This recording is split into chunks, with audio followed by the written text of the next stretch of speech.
Bonjour, il y a une asso pour ça, on reçoit Patrick Maumenet, il est coprésident de France Bénévolat Vendée.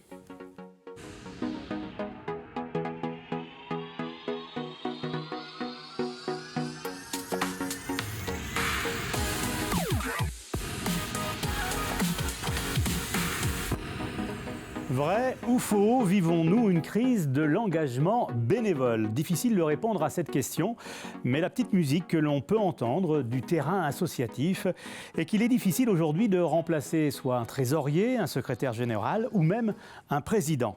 Le bénévolat tel qu'il a été vécu il y a quelques années n'est plus d'actualité aujourd'hui.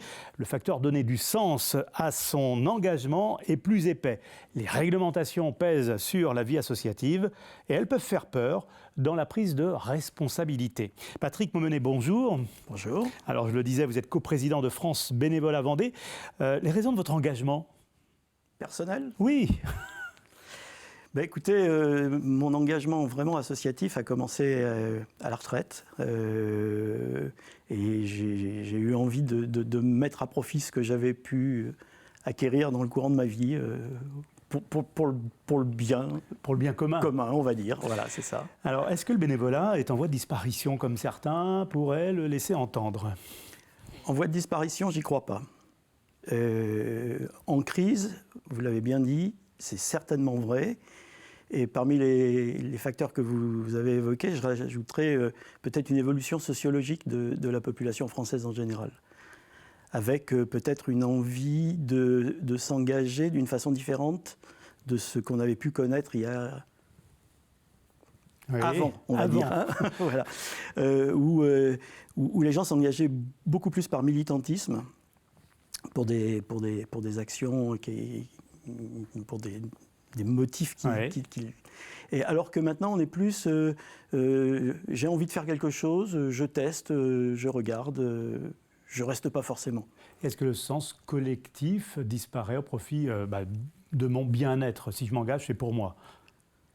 C'est certainement pas évoqué comme ça, mais il doit y avoir quelque chose de cet ordre-là. Néanmoins, le collectif continue à avoir vraiment du sens pour les gens. C'est tout du moins ce que nous montrent nos enquêtes. Les gens s'engagent dans le bénévolat pour être utiles pour les autres. Donc il y a bien ce côté collectif. Mais ils s'engagent aussi pour y trouver du bien-être. On est beaucoup moins pudique par rapport à la recherche de j'ai envie de me faire plaisir qu'il y a 15, 20, 30 ans. Est-ce que vous avez un profil du bénévole aujourd'hui en France? Qui s'engage? Alors, le profil des bénévoles est en train d'évoluer de façon tendancielle. France Bénévolat mène une enquête, ce qu'on appelle le baromètre du bénévolat, qui a maintenant une douzaine d'années. Ce qu'on voit apparaître très clairement, c'est une baisse de l'engagement des bénévoles seniors, de 65 ans et plus. Et au contraire, et ça c'est la bonne nouvelle, une montée du bénévolat des jeunes de moins de 35 ans. Qui frappent à la porte de l'asso. Qui frappent à la porte de l'asso, qui montent leurs assos même souvent, qui peuvent avoir tendance à squatter à éviter les anciennes associations. Beaucoup d'associations montées par les jeunes. Mais néanmoins, d'une façon générale, on voit arriver une population de très jeunes. Le creux de la vague, c'est les personnes actives, les 35-65 ans, qui eux sont en désengagement assez fort. Donner du sens à son engagement, c'est ce que vous disiez tout à l'heure, là c'est plus épais. Oui, absolument. Et vers quoi? Solidarité, vers le monde sportif, culturel, c'est dans le top 3. Ce qui arrive en tête, c'est le social caritatif. Et puis au coude à coude, juste derrière, le sport et la culture. C'est à peu près ça le trio de tête. Puis derrière, on va avoir l'environnement, qui curieusement a été relativement en perte de vitesse pendant la période du Covid. C'est assez étonnant. Et on n'explique pas. Je m'engage pour quoi? Pour de la prise de responsabilité ou pour donner un petit coup de main sur tel ou tel événement de la vie de l'association pour laquelle je milite, si le terme militer est approprié? Ce que l'on voit, c'est je m'engage pour donner un coup de main, pour être actif, pour faire quelque chose, pour construire quelque chose, pour du concret. Accessoirement, on va prendre des responsabilités, ultérieurement. La prise de responsabilité est plus difficile? Ah oui, énormément. Devenir président, ça fait plus rêver. Eh ben, ça fait pas forcément rêver. Et si ça fait rêver, des fois, c'est presque même un peu inquiétant. Parce que, bon, on ne part pas président comme ça, rarement, quoi, en tout cas. Parce qu'il y a une prise de responsabilité forte aujourd'hui pour un président d'association. Il est responsable de beaucoup de choses. Tout au moins, c'est ce qui est perçu. Oui. Parce qu'en réalité, les risques sont pas... Enfin, il y a tout type d'associations. Il y a des associations énormes avec beaucoup de salariés. Et là, effectivement, les prises de responsabilité sont à l'échelle de la taille de l'association. Mais sur une petite association, en réalité, le risque n'est pas énorme. Ceci dit, il est perçu comme étant... et on n'a pas envie de prendre cette responsabilité. Parce que ça prend beaucoup de temps aussi. Ça prend du temps. Ça... oui, c'est ça prend du temps. Il y a cette forme de perception qui est parfois fausse.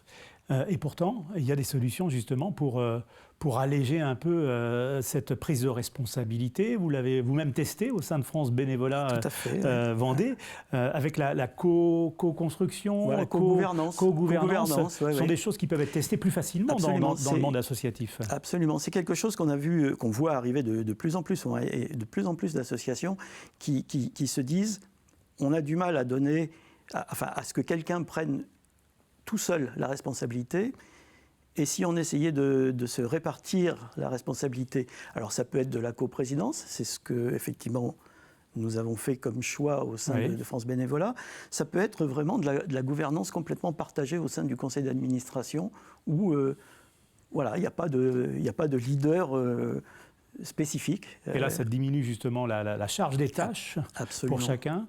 Absolument, ça permet à chacun, tranquillement, de prendre un petit peu de responsabilité, juste dans le secteur, ça peut être la trésorerie ou la gestion des activités. Mais je n'ai pas la charge d'être, moi, président ou présidente d'une association. Je n'ai pas envie d'avoir cette charge-là, quoi. Le nerf de la guerre, c'est l'argent. La vie associative vit comment aujourd'hui ? Ça pèse aussi, ça peut être une angoisse pour des associations employeuses que de trouver de nouveaux partenaires et créer toujours cette dynamique.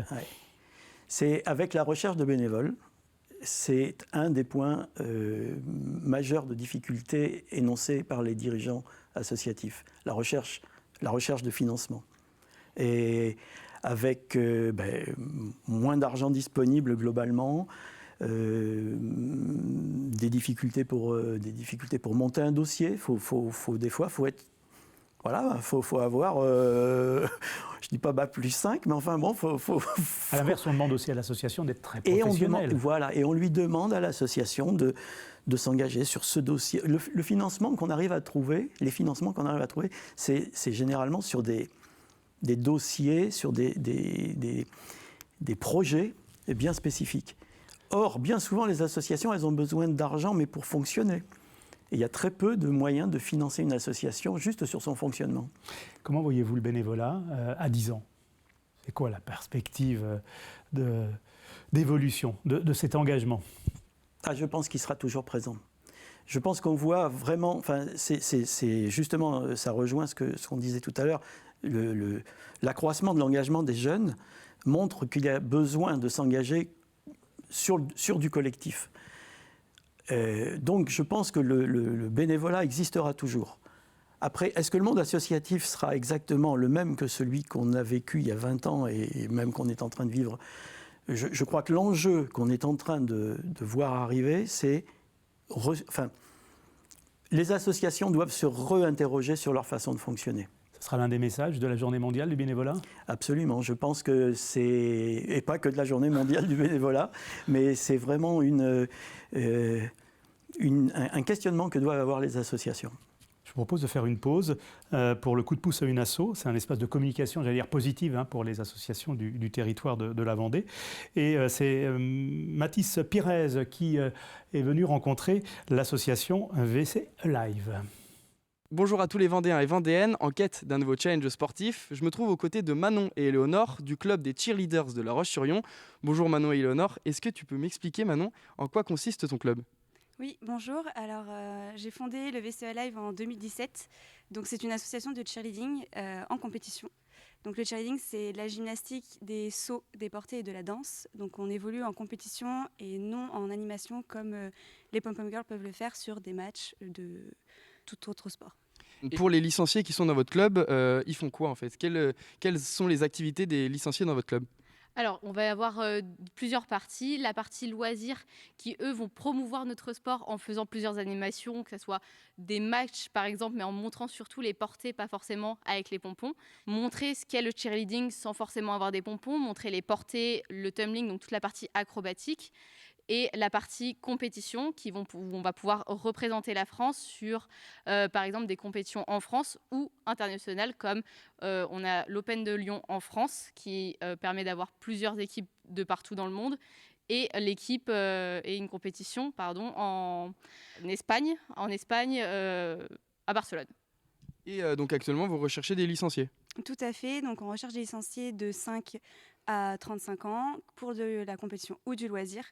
Pour le moment, l'équipe loisir est ouverte toute l'année, donc pour venir essayer. Les équipes compétition sont pour le moment clôturées. En revanche, il y aura des stages là pendant les vacances d'octobre pour vraiment les dernières minutes de ceux qui veulent quand même rentrer en compétition. Et voilà, donc si vous voulez faire partie des cheerleaders de La Roche-sur-Yon, ça se passe juste en bas de votre écran. Je vous mettrai un lien pour y accéder. La chronique asso c'est terminé. On se voit la semaine prochaine. Merci Manon et Éléonore. Merci. Merci.